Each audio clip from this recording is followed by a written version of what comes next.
मार्कंडेय ऋषि ने कहा कि कामदेव के ये वचन सुनकर ब्रह्मा जी बोलना चाहते थे, लेकिन वे चुप हो गए। वे सोचने लगे, मैं भी शंकर को मोहित करने में समर्थ नहीं हूं। इस चिंता में उन्होंने बार बार सांस छोड़ी।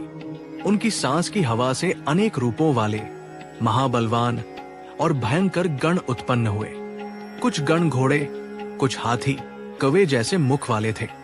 उनके शरीर का रंग भी अलग अलग था। कुछ आधे नीले और आधे लाल थे, कुछ कपिल और पिंगल वर्ण के थे, कुछ नील, सफेद, पीले, हरे और विचित्र रंगों के थे।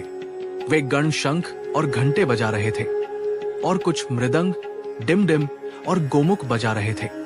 वे सभी पीली और उठी हुई जटाओं के साथ बहुत विकराल दिख रहे थे।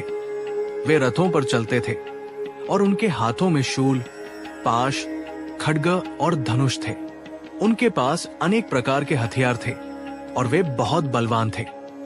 वे मार डालो, छेद डालो कहकर बहुत शोर कर रहे थे और ब्रह्मा जी के सामने आ गए। कामदेव ने उन गणों को देखकर ब्रह्मा जी से कहा, हे ब्रह्मा जी, ये क्या काम करेंगे और कहाँ रहेंगे? इनके क्या नाम है? आप इन्हें इनके काम में लगाइए, इन्हें स्थान और नाम दीजिए। ये सब करने के बाद आप मुझे महामाया का प्रभाव बताइए।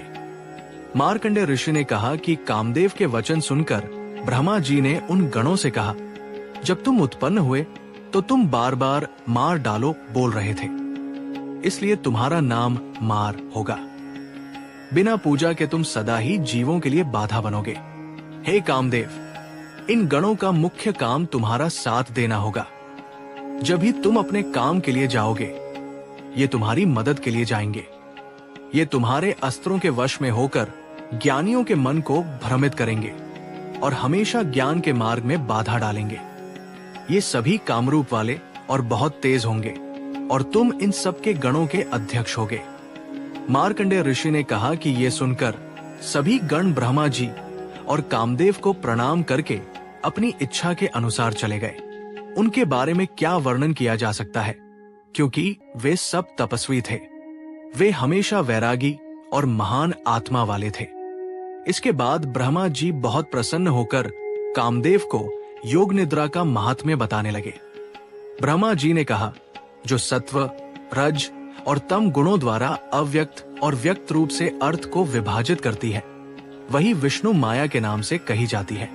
जो नीचे के स्थान वाले जल में स्थित होकर जगत के अंडकपाल को विभाजित करके पुरुष के पास जाती है, उसे